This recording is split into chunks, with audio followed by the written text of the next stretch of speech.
Part 22 of 25, Just Joey, from Good Little Boys Go to Heaven by Stukin.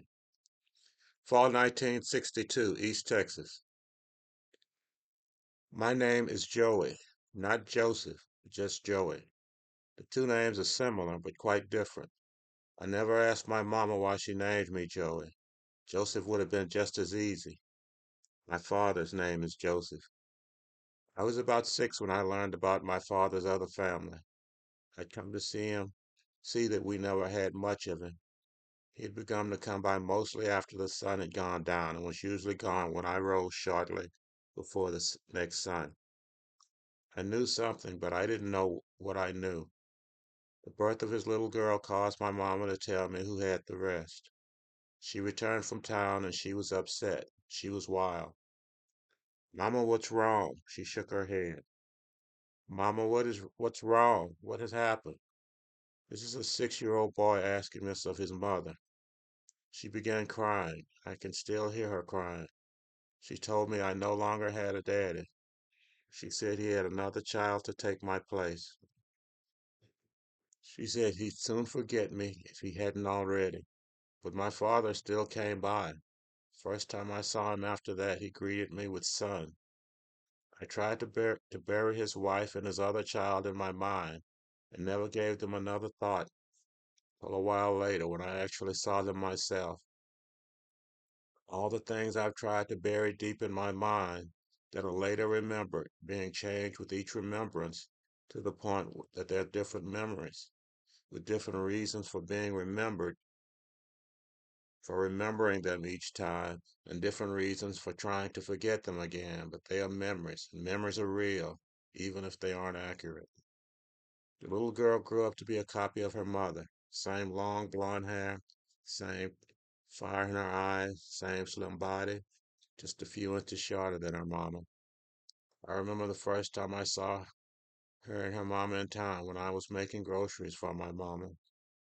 I was 12 and she looked to be about 6. I didn't have any reason to know it was them, but I knew.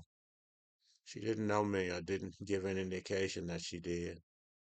10 years have passed and she has grown into an attractive young woman, the little girl, that is. She's been hanging out at the motel with her father and me. I'm not sure why she feels she has to come out here. They live together in the same house. Still, she gets her boyfriend to drive her out here every evening. Hi, pup, she said the first time she got out of the sheriff's car and approached her father and me sitting on the stoop.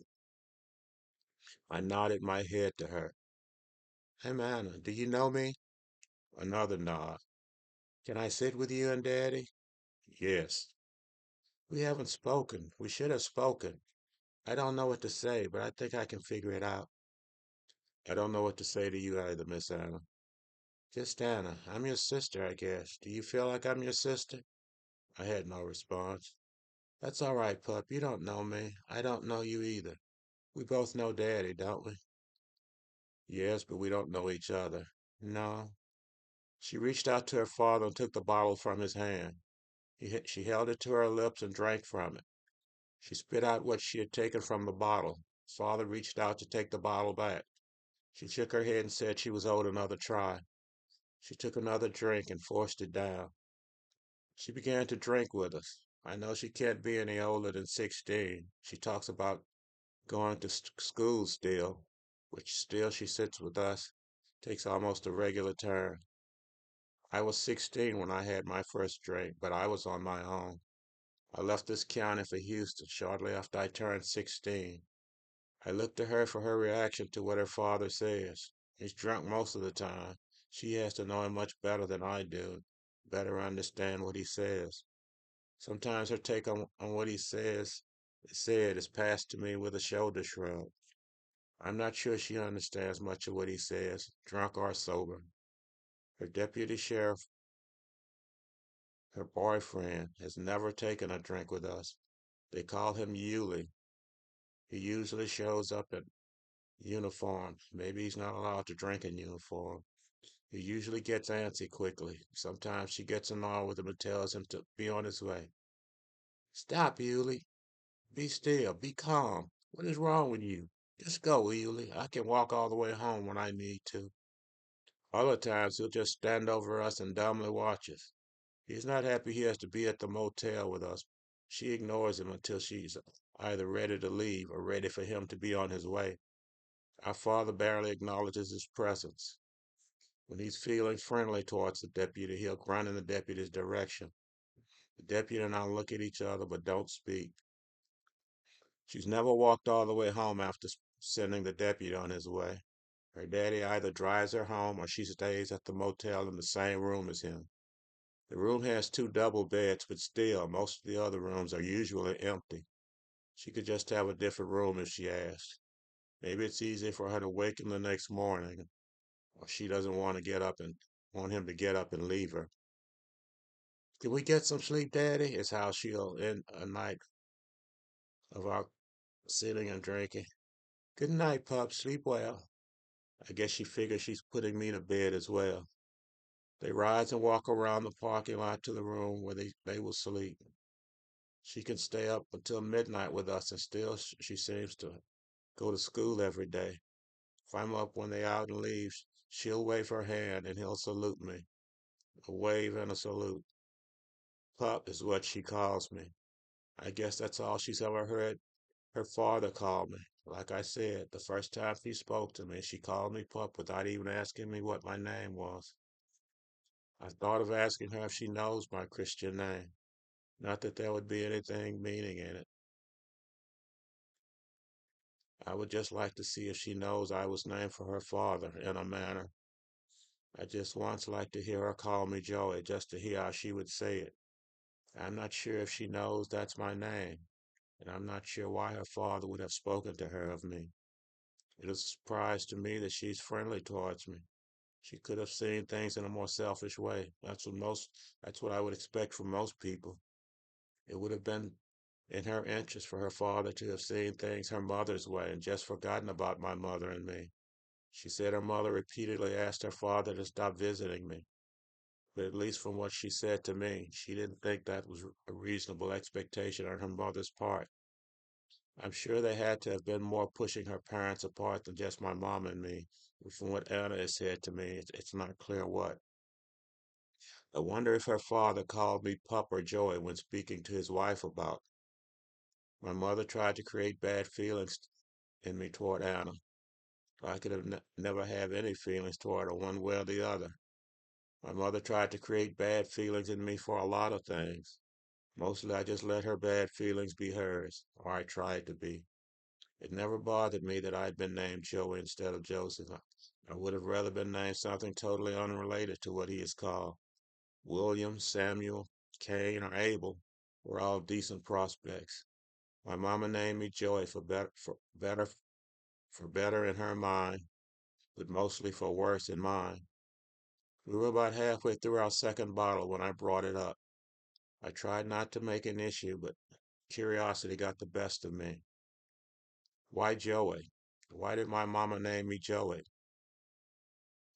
Why Joey and not Joseph? I'm not sure. Maybe she had planned on calling you Joey as a nickname and decided to name you that as well. She probably wouldn't have called us both Joseph.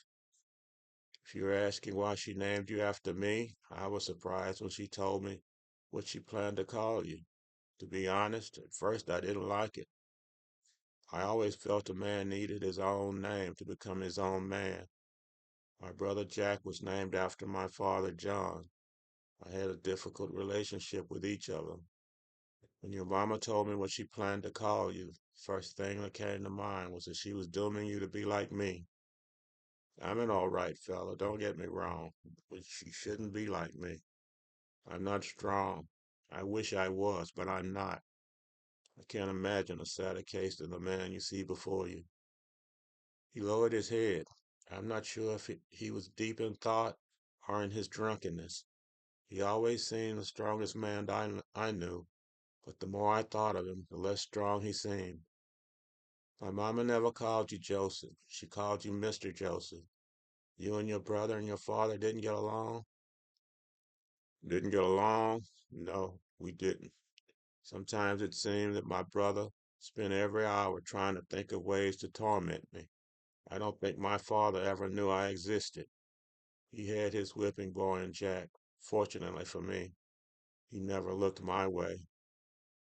Maybe her calling me Mr. Joseph was why she didn't name you Joseph. She could have named me something else if she didn't want to create a difference. You and your mama? My mama was special to me. She loved me at a time when no one else did. She did her best to protect me from Jack and the old man. She never let me down. I know, but your mama chose Joey. I never asked why. She never offered an explanation. He seemed on the verge of tears. I don't know. I didn't know what to say to bring him around. I was sure that he'd had enough drink. I wished I'd had my guitar. I thought of a song he taught me when I was a kid, The Streets of Laredo. I started to sing what I could remember. As I walked out in the streets of Laredo, as I walked out in Laredo one day, I spied a young cowboy all wrapped in white linen as cold as the clay. He was listening to me sing. It was a sad song, granted, but it was the first one to come to mind, and I knew he could sing along if he wanted. I stopped after the first verse to give him a chance to continue with the song. We passed a smile between us, and he took up with the second verse. Singing seemed to lift his spirits somewhat. I couldn't figure out what had happened to lower his spirits so. He was usually a very cheerful drunk. He'd forget his problems, his fears, and everything practically. You and your daughter get along fine, it seems?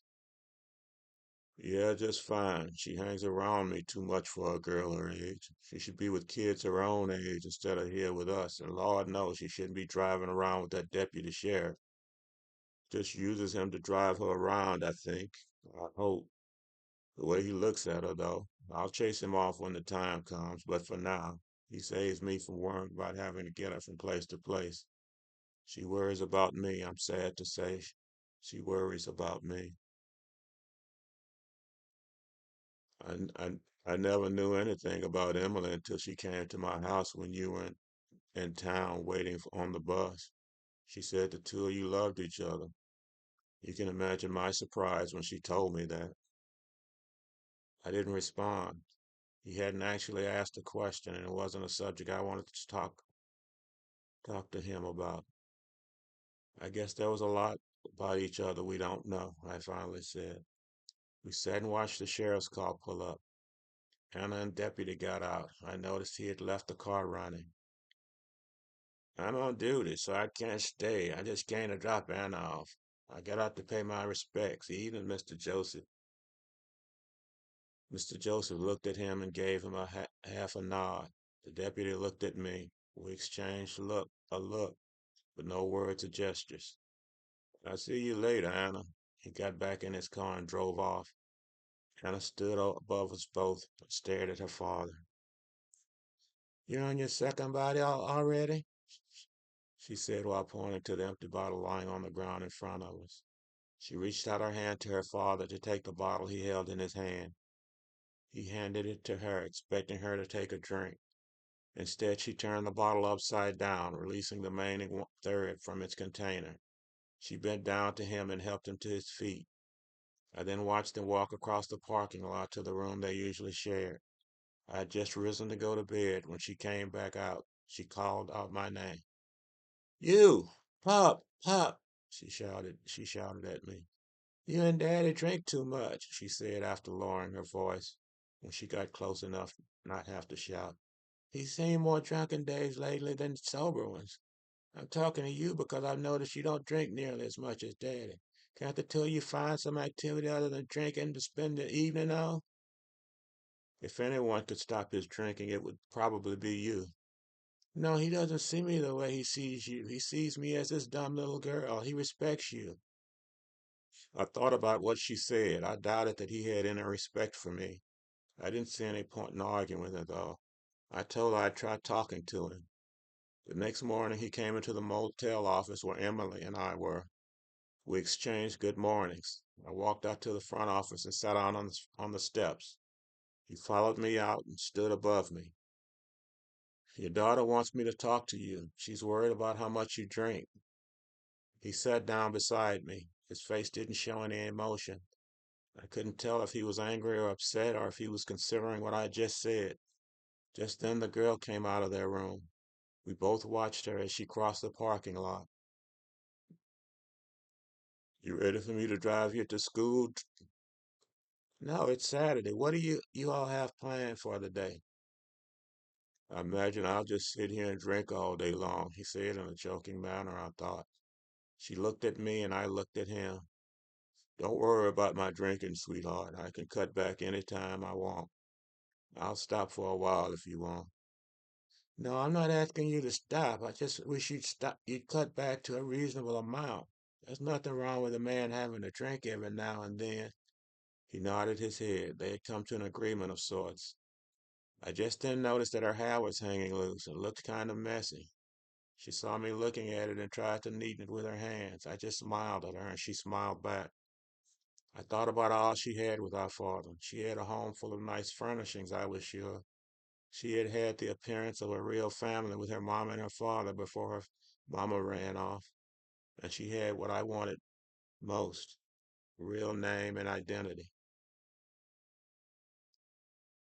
That's it.